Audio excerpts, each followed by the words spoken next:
Thank you for joining us for this episode of That Solo Life, the podcast for PR pros and marketers who work for themselves.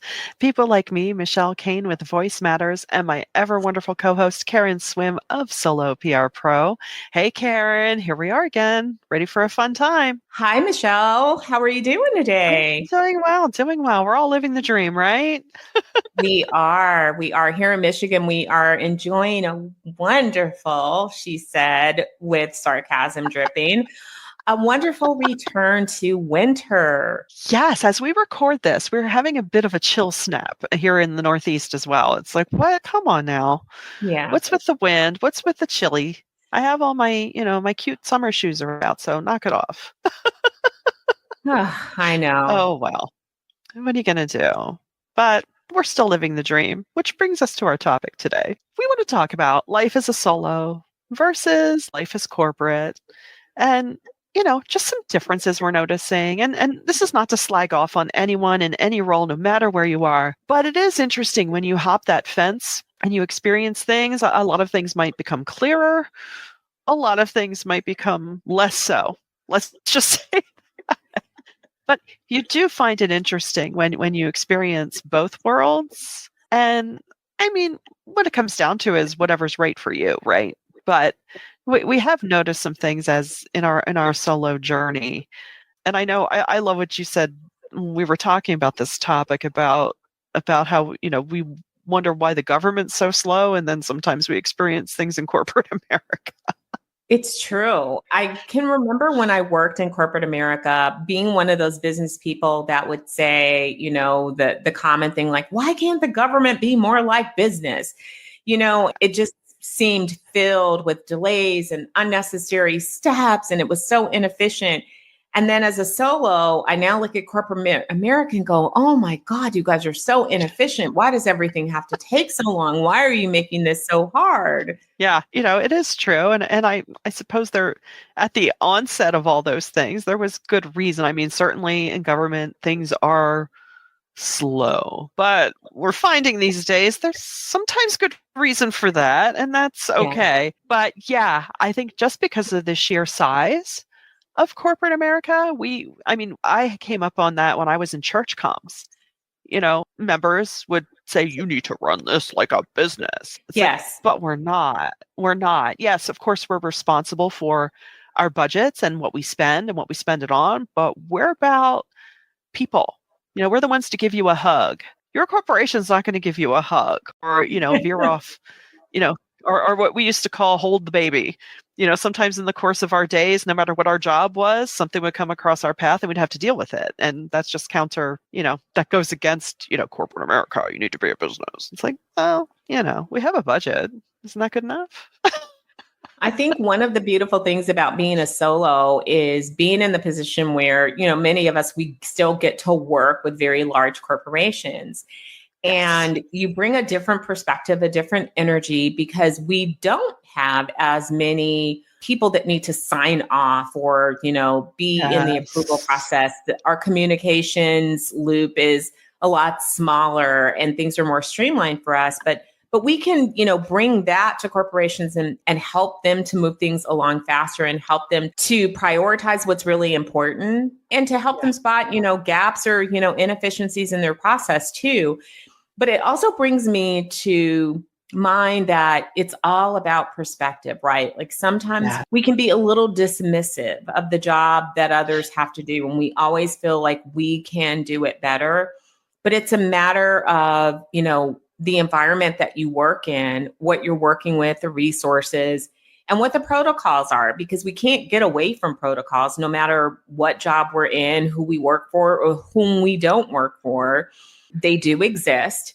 And, it just is a good reminder to take a breath and be respectful of people and try to understand, why they're doing the things that they do before you, immediately jump to criticism. Yeah. I mean, if anything, it makes me appreciate them more because of what they have to go through to get somewhere. And you're right. Yeah. Oftentimes, the larger the organization, the longer it takes to get everyone on the same page. and to make sure we're all following the right plan. I mean, that can be a challenge as well. So sometimes that becomes part of our job. We turn into kind of air traffic controllers of no, wait, here's the runway. Come on, follow me. We're almost there.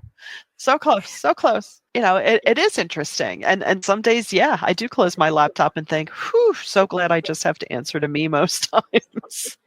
I agree with you. And it confirms for me that, being a solo is exactly where I'm supposed to be today. It's, there used to be those moments every now and then where I would be like, oh, I miss corporate America. Can I just go back there? Because that seemed simpler. And I'm sure that many of you in the audience can relate to that, where you have those days where you think, I don't want to be in charge. I don't want to figure out all the things. I don't want to learn anything else. I just want to show up at a job, have them give me a check, and go home at night. But it's never that simple, by the way.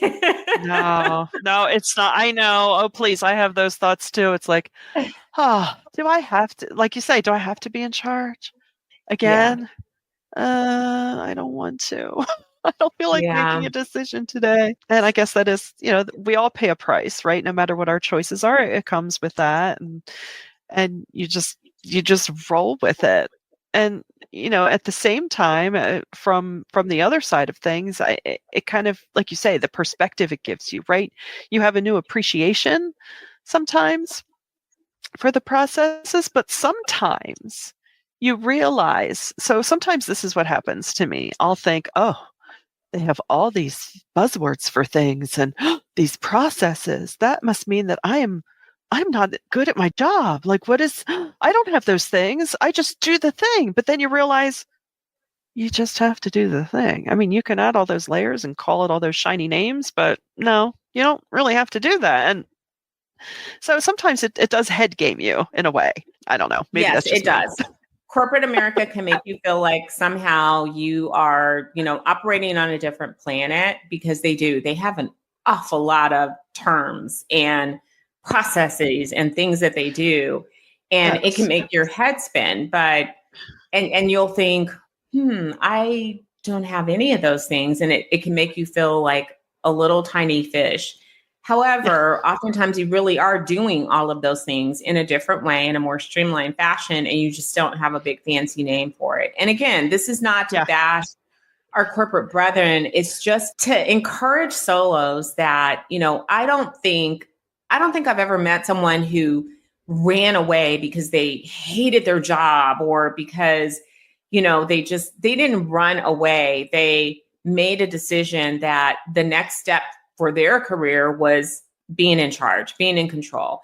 And it's because they reached a point in their career where they felt confident enough that they really could offer their skills on the open market, and they wanted to be in control of all of those things. They wanted to do things in a different way. They wanted to control who they worked with. They wanted to control the types of projects they did. They didn't want to do things just because it was on a job description. They really wanted to do the things that they were passionate about.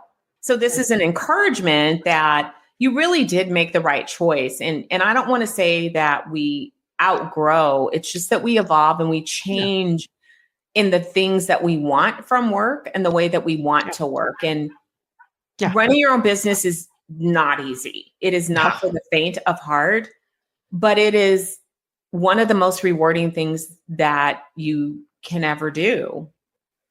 Yeah, that's true. That's true. And I agree. Certainly we're not saying, we're not pitting one thing against the other for sure. Because, hey, if an opportunity came along that was a good fit for me and I felt excited about it, of course I'd go for it. But, that's just not where I am right now. And that doesn't feel like where I'm supposed to be right now. And I think that is the bottom line and the beauty of even being able to be a solo, that it's even possible. Is, I know there's a lot of us who've been at this a long time, but it's still a fairly relatively recent opportunity. Could we have done this in the 90s? Not nearly as easily. Absolutely not. Pre-internet? Nope. I know. It's really a beautiful thing. And it's with us having longer lifespans. What I think is so wonderful is that we can move in and out of being solo. So we really do have some control over our careers. And we can pivot as much as we want to. And we weren't able to do that as easily in days past. So I think that Oh, we are living in a pretty good time. There yeah. are definitely some cracks in our work landscape, and there are things that still need to be improved. But in terms of being able to choose how you engage with a company, this is really a beautiful time to be working. It's so true. And I love that you said pivot. Yeah, Isn't that the truth? I mean, we do that every day in our work and we can do it easily, whereas if there are a lot of layers to your company, it's not as easy to do that. In fact, it's really difficult. And the that's so fact that true. we can do that, yeah, we can do that in our work and we can do that even in the course of how we do our work and how we construct our business. It is truly a pretty beautiful thing. Wow. We hope you've gotten something out of this little time together today. We hope you've been inspired and we hope you've nodded along, maybe giggled or thought of an experience of, oof, yeah. Tell us about it. Please tell us at soloprpro.com and please do share this around. And until next time, thanks for listening to That Solo Life.